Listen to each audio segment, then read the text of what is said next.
नमस्कार दोस्तों।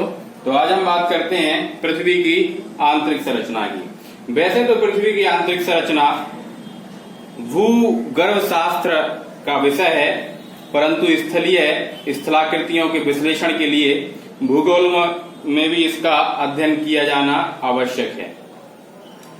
चूंकि पृथ्वी का आंतरिक भाग मानव के लिए दृश्य योग्य नहीं है, इसीलिए हम अप्रत्यक्ष साधनों से पृथ्वी के अंदर क्या है वह जानने की हम कोशिश करते हैं। तो जो साधन है उन्हें हम 3 श्रेणियों में बांटते हैं। नंबर पहला घनत्व, नंबर पहले में ये अप्राकृतिक साधन, दूसरे में उत्पत्ति एवं जो पृथ्वी की उत्पत्ति हुई है उससे संबंधित कुछ साक्ष्य, और तीसरा प्राकृतिक साधन। तो अप्राकृतिक साधन की हम बात करें जो प्रकृति द्वारा प्रदत्त नहीं है उन्हें हम अप्राकृतिक कहते हैं। तो उसमें 3 कारक आते हैं, घनत्व, दबाव और तापक्रम। तो घनत्व को डेंसिटी, दबाव को प्रेशर और तापक्रम मतलब टेम्परेचर। तो इन तीनों बिंदुओं के आधार पर हम पृथ्वी के अंदर की संरचना का एक मोटा मोटा सा अनुमान लगाते हैं। तो घनत्व की अगर हम बात करें तो पृथ्वी का जो औसत घनत्व है वह 5.5 है। औसत घनत्व कितना है? 5.5। और भूपर्पटी का जो औसत घनत्व है वो 3 है। मतलब भूपर्पटी पृथ्वी को 3 भागों में बांटते हैं। पृथ्वी को ऊपर वाला भाग होता है जिसे क्रस्ट या भूपर्पटी कहते हैं, बीच वाला मेंटल होता है और अंदर वाला क्रोड होता है। 3 भागों में बांटते हैं पृथ्वी को सतह के आधार पर। तो भूपर्पटी का जो घनत्व है वह 3 है, और क्रोड पर जब अपन जाते हैं तो इसका घनत्व करीब 13.6 तक हो जाता है। मतलब क्रोड का घनत्व सबसे ज्यादा हो जाता है। तो इस वास्तव में यह बात तो समझने में आती है कि पृथ्वी की जैसी जैसी हम गहराई में जाते हैं घनत्व में इजाफा होने लगता है। मतलब जो नीचे का जो अंदर गहराई का मटेरियल है वो ज्यादा संगठित रूप में है, अर्थात तरल रूप में भी हो सकता है। दूसरे बिंदु की बात करते हैं दबाव की। तो घनत्व के आधार पर ही हम दबाव का विश्लेषण करते हैं। जहां घनत्व ज्यादा होगा स्पष्टतः वही दबाव भी ज्यादा रहा होगा, क्योंकि घनत्व तभी ज्यादा होता है जब दबाव ज्यादा होता है। तीसरा बिंदु है तापक्रम की। तो तापक्रम की बात करें तो जैसे ही हम पृथ्वी से 32 मीटर की खुदाई पर जाते हैं तो 1 डिग्री सेल्सियस की वृद्धि होती है। मतलब हम धरातल से जैसे ही पर 32 मीटर पर जैसे हम खुदाई करते हैं तो पर 32 मीटर पे हमें 1 डिग्री सेल्सियस का इजाफा होने लगता है। और जब हम 100 किलोमीटर तक पहुंच जाते हैं, और 100 किलोमीटर तक तो 1-1 डिग्री की वृद्धि होती रहती है। जैसे ही हम 100 किलोमीटर गहराई पर पहुंचते हैं और वहां से खुदाई करते हैं, वहां से गहराई में जाते हैं, तो प्रत्येक 1 किलोमीटर पर हमें 12 डिग्री सेल्सियस तापमान की वृद्धि देखने को मिलती है। वही खुदाई अगर हम 300 किलोमीटर तक पहुंच जाते हैं तो वह जो तापमान रहता है उसकी जो तापमान की जो मात्रा है उसमें अब कमी देखने को हमें मिलती है। और 300 किलोमीटर तक पहुंचने के बाद पर किलोमीटर पर 2 डिग्री सेल्सियस का इजाफा होता है। और इसके पश्चात भी और इसके आगे भी हम जब खुदाई करते हैं तो प्रत्येक डिग्री यानी 1 किलोमीटर पर 1 डिग्री सेल्सियस का इजाफा होता है। तो हम पृथ्वी की आंतरिक संरचना में जो अप्राकृतिक साधन है घनत्व, दबाव और तापक्रम, उनके आधार पर हमने देखा कि घनत्व मतलब जो पृथ्वी की हम जैसे ही गहराई में जाते हैं, मतलब केंद्र बिंदु तक जाते हैं, तो घनत्व बढ़ता जाता है। और घनत्व जब बढ़ता है तो स्पष्ट रूप से दबाव भी वहां ज्यादा हुआ होगा। और जब तापक्रम की बात करते हैं तो जैसे ही हम पृथ्वी की खुदाई करते हैं तो 32 मीटर की गहराई पर 1 डिग्री सेल्सियस का इजाफा होता है। और 100 किलोमीटर के बाद हम जब खुदाई करते हैं तो पर किलोमीटर 12 डिग्री सेल्सियस, और 300 किलोमीटर तक के बाद खुदाई करते हैं तो पर किलोमीटर 2 डिग्री सेल्सियस। इसके पश्चात और ज्यादा हम खुदाई करते हैं तो पर किलोमीटर पर 1 डिग्री सेल्सियस का इजाफा होता रहता है। अब बात करते हैं दूसरे साधन की, उत्पत्ति के संबंध में साक्ष्य।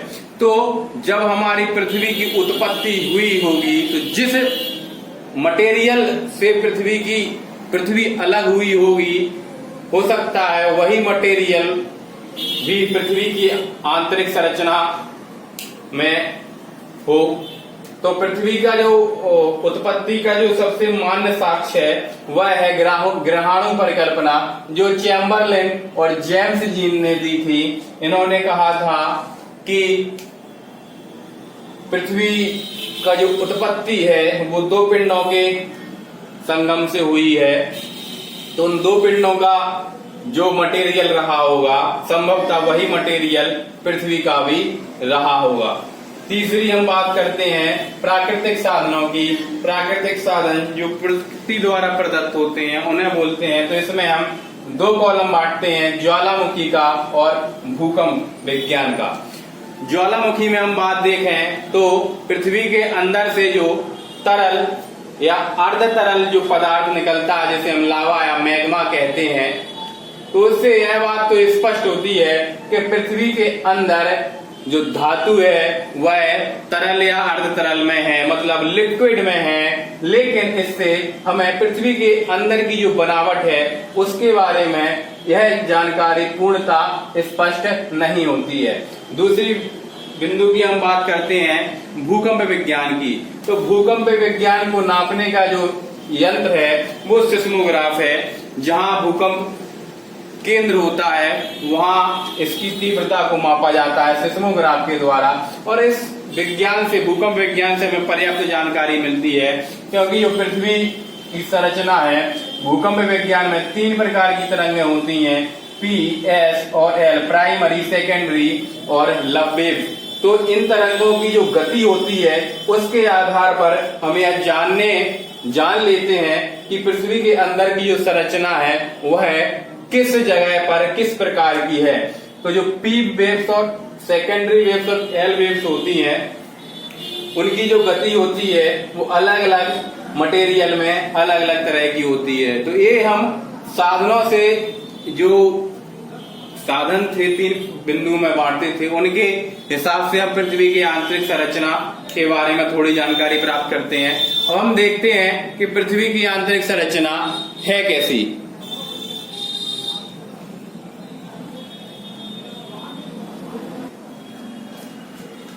पृथ्वी के आंतरिक संरचना की बात करें तो जो पृथ्वी है उसे परतों के आधार पर 3 परतों में बांटा गया है।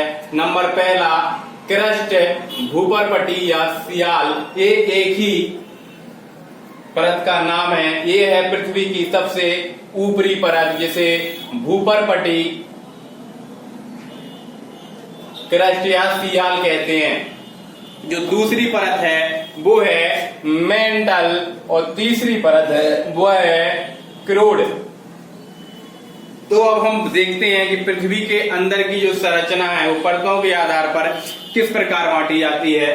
तो जो क्रस्ट है, जो भूपरपटी है जिस पर हम निवास करते हैं, जो पृथ्वी के ऊपरी सतह है उसे भूपरपटी कहा जाता है। और भूपरपटी की जो लंबाई है, जो मोटाई है, वह 0 से 30 किलोमीटर या 35 किलोमीटर की जो मोटाई है पृथ्वी की ऊपरी परत की, उसे भूपरपटी कहते हैं। और भूपरपटी में जो तत्वों की मात्रा है, जो तत्व अधिक मात्रा में विद्यमान है, तो वो है SI और ये मतलब सिलिकॉन या और एल्यूमिनियम। सिलिकॉन और एल्यूमिनियम अधिक मात्रा में भूपरपटी में पाए जाते हैं और इसलिए इसे सियाल कहा जाता है। सियाल दोनों को मिला दिया जाता है, जैसे सियाल कहा जाता है। तो इसी नाम से हम यह देखते हैं कि भूपरपटी में किन 2 प्रधान तत्वों की प्रधानता है, वह है सियाल और वो सिलिकॉन और एल्यूमिनियम। भूपरपटी के घनत्व की बात करें तो इसका जो औसत घनत्व था वो 3 था। तो जो ऊपरी भूपर पट्टी को दो भागों में हम बांटते हैं, ऊपरी भूपर पट्टी और नीची मतलब ऊपर वाली जो परत है उसे और निचली भूपर पट्टी।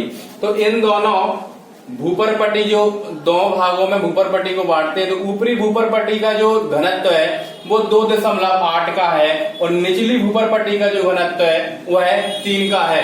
तो जब घनत्व में अंतर आता है तो उसे एक असंबद्धता द्वारा प्रदर्शित किया जाता है और भूपर पट्टी के जो बीच में जो घनत्व की असंबद्धता है उसे कोर्नाड असंबद्धता कहा जाता है। कोर्नाड नामक वैज्ञानिक ने इसको खोजा था, इसलिए इसे कोर्नाड असंबद्धता कहा जाता है। तो ये बात क्लियर हुई कि भूपर पट्टी की जो भूपर पट्टी की परतों में जो असंबद्धता है वह कौन सी असंबद्धता है? कोर्नाड असंबद्धता है। भूपर पट्टी की जो मोटाई है वह 0 से 30 या 35 किलोमीटर तक की है और जो औसत घनत्व है वह 3 का है।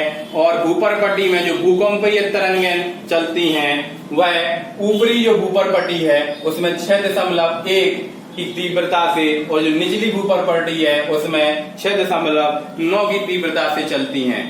अब हम बात करते हैं भूपर पट्टी और दूसरी परत मेंटल के बीच की।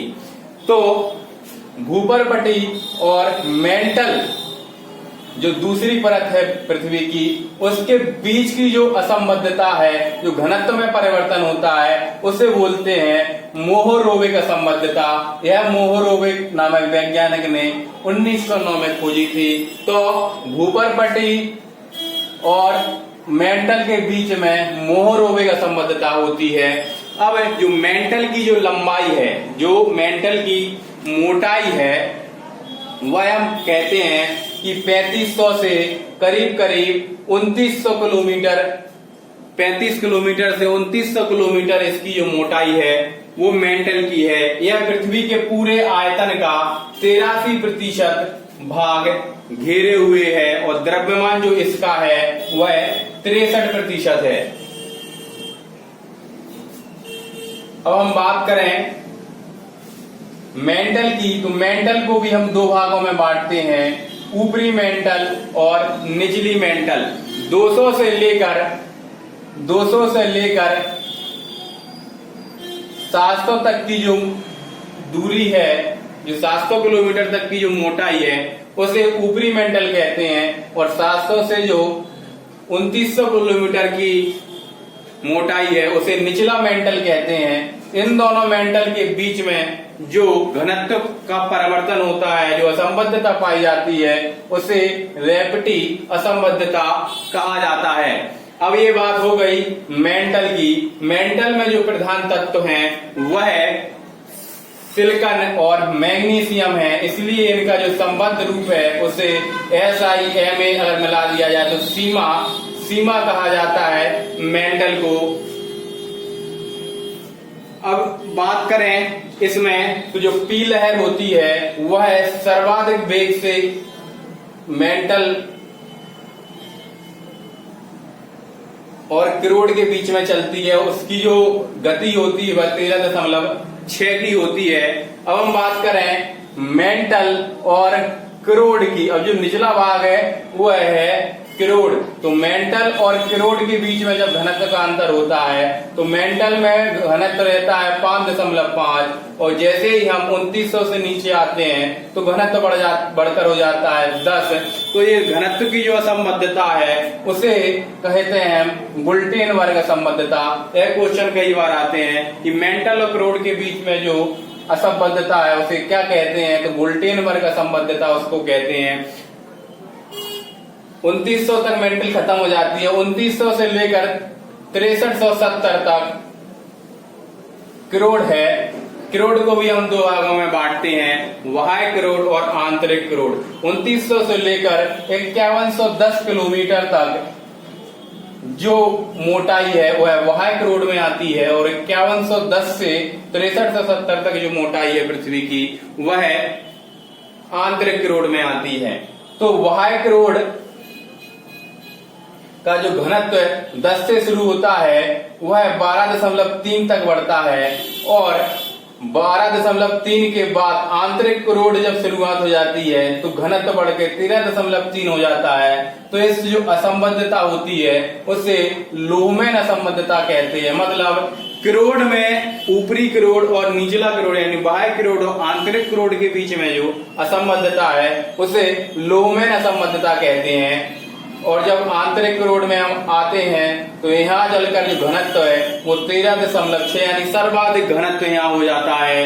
और यहाँ जो पी लहर की जो गति होती है वो थोड़ी कम हो जाती है, 11.23 रह जाती है। करोड़ की हम बात करें तो करोड़ को अंग्रेजी में जो अन्य नाम है वह नीफे भी है। नीफे नाम इसलिए पड़ा कि इसमें जो प्रधान तत्व हैं वो निकल और Fe है, इसलिए